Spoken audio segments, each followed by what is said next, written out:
It is the day before Christmas in Washington, D.C., where final preparations are underway for the tree lighting ceremony on the White House lawn.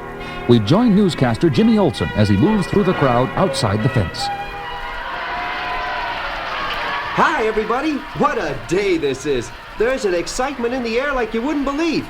Never saw so many happy faces. The holiday spirit is so strong you can almost feel it.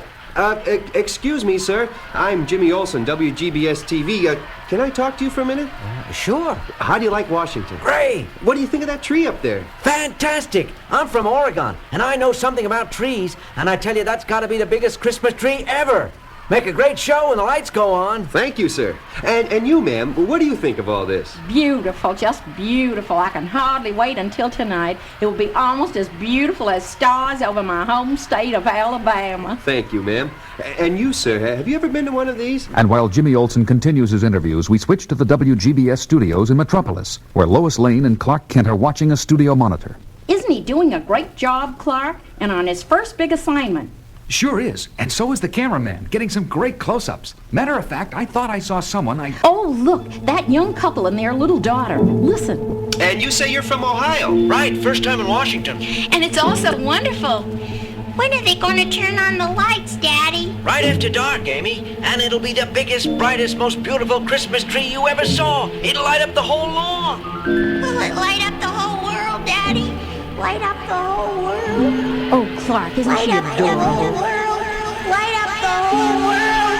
Light up the whole... Clark, what's wrong? Oh, nothing. Just a little headache.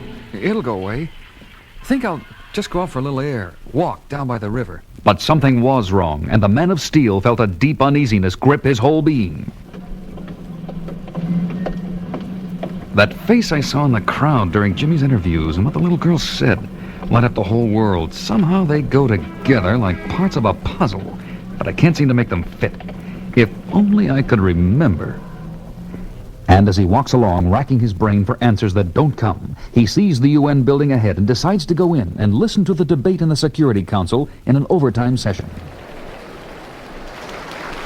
And in conclusion, I wish to place my government irrevocably on record in favor of this giant step forward on the road to peace. Thank you.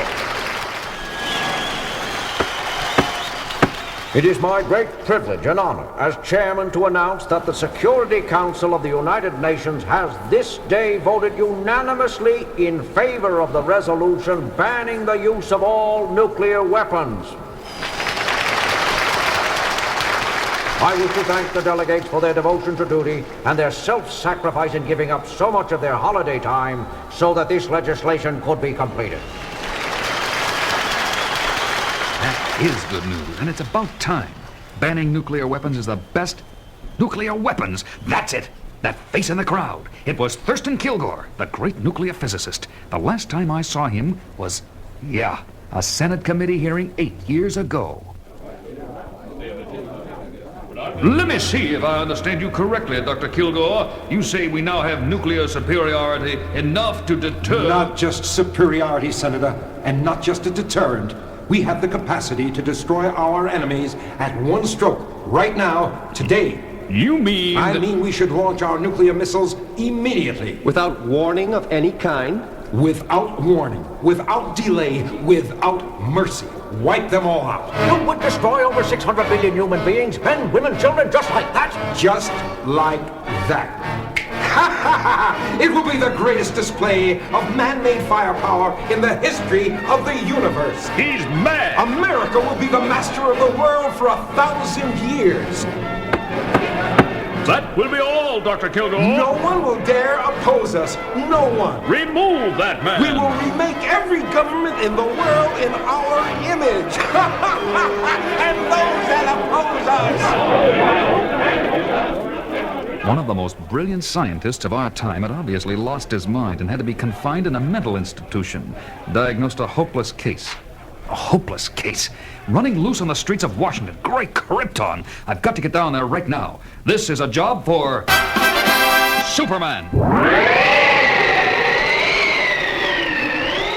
As the mightiest man in the world races through the darkening sky, little does he realize how justified his fears are.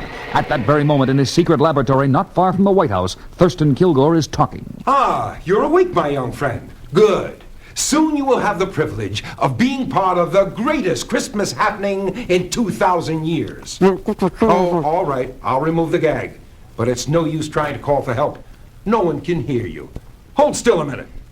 Ah, there you are. I don't understand. Who are you? And what's the big happening you're talking about? And why are you holding me in this place? I am Thurston Kilgore, scientist. But soon I shall be Thurston Kilgore, master of the world. Master of the world? You've got to be kidding. Kidding? Not at all. You see these television screens? I'll turn on number 1. What do you see? The White House? The Christmas tree on the lawn? And here's number 2. Now, what do you see? I'm not sure. Looks like, yeah, a missile at a rocket site. Very good. That rocket, by the way, is ready for immediate launching and carries a payload of 5 nuclear warheads, each 100 times as powerful as the Hiroshima bomb. But what has this got to do with... Patience, young man. Patience. And now, screen number 3. Another rocket. And 4. And 5. And 6. There you are. The whole picture. 5 multiple-head rockets. All tied to the controls in the war room of the Pentagon and targeted on our enemies. But the only person authorized to push the button is Yes? the President of the United States. Precisely. But we're not at war, and he's not about to push that button. Quite right. Not that button, and not knowingly. But there are buttons and buttons. I still don't. Like the button that will turn on the lights on that beautiful Christmas tree. On the White House lawn? Right. You mean to say that button is tied into the rocket launch system you just showed me? Now you're getting it. It's tied in by a remote control circuit I secretly installed. And when the President pushes the button that lights the tree... Good Lord. For a brief moment, the lights will go on. And then a bomb concealed in one of the tree ornaments will detonate, destroying everyone in the immediate area. Including the President? Especially the President. And simultaneously, 5 beautiful rockets will soar like avenging angels through the night sky. And when they reach their targets, they will light up the whole world.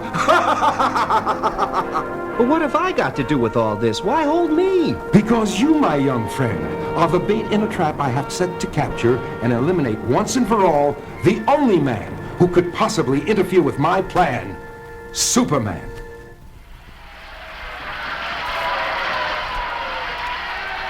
Isn't this exciting? What time will they turn on the lights, Harry? Gee, I don't know. Should be any time now. Will we be able to see the President from here? I think so. We got here early enough to pick a good spot. Hey, mister, watch where you're going. Oh, my gosh, it's Superman. I'm sorry, sir. I was looking for a young newscaster, Jimmy Olsen. He was interviewing people right around here a little while ago. Have you seen him? Oh, sure. He interviewed us. Did you see where he went? Last we saw, I went over to that van over there. Oh, the WGBS mobile unit. Thanks.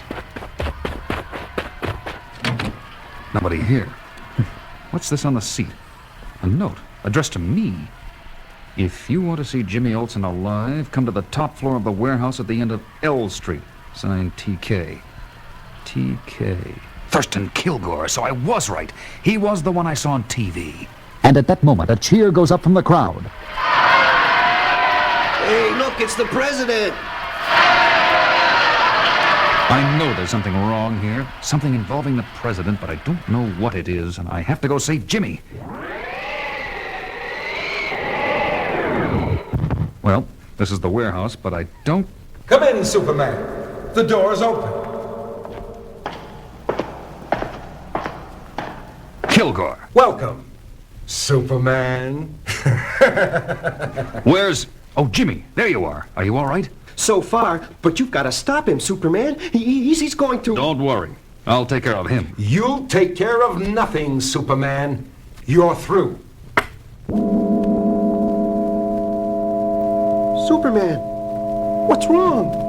I feel weak. Dizzy. And soon you will feel nothing.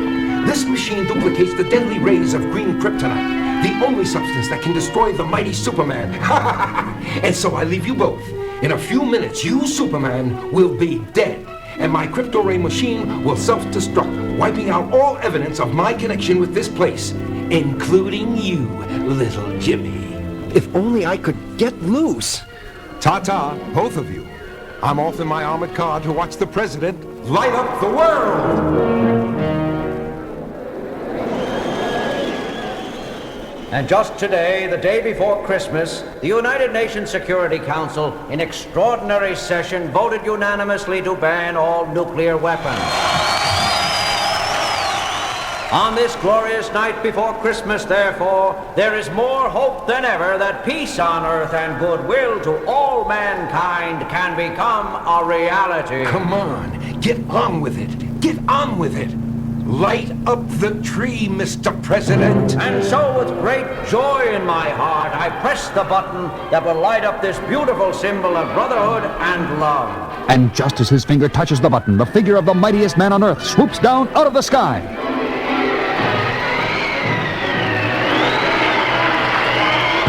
It's Superman! Tears one of the ornaments off the tree and hurls it high into the night sky, where it explodes harmlessly with a roar. Now the president is safe at least, but I was too late to prevent the rockets from being fired. Got to stop them somehow. And then occurred one of the most incredible events in the history of the world. Crisscrossing the skies at unbelievable speed, the Man of Steel flies to each of the 5 rockets in rapid succession, changes their course in mid-flight, and heads them on a collision course with the sun, where their death-dealing potential will be fused with the life-giving energy of Earth's great star.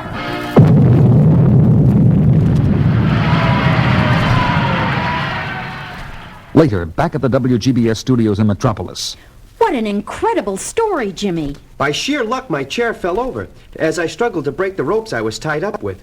And I fell against Kilgore's crypto ray machine, knocking it over and putting it out of action. With the rays stopped, of course, Superman's strength returned. And since Kilgore had shown me where the bomb on the Christmas tree and all the rockets were located, I told Superman, and you know the rest. What happened to Kilgore? In a way, I feel kind of sorry for him. The failure of his plan was too much for his twisted mind, and the police picked him up, babbling like a baby on the White House lawn. Clark Kent, where in the world have you been? Well, I hate to admit it, but I was tired and went up to my room for a nap. What did I miss? I go on the air at midnight. Listen, and you'll find out. You're on, Miss Lane. Merry Christmas, everyone. This is Lois Lane with the latest WGBS inside story of how Superman saved the life of the president and prevented World War III in what will probably go down as one of the greatest Christmas events.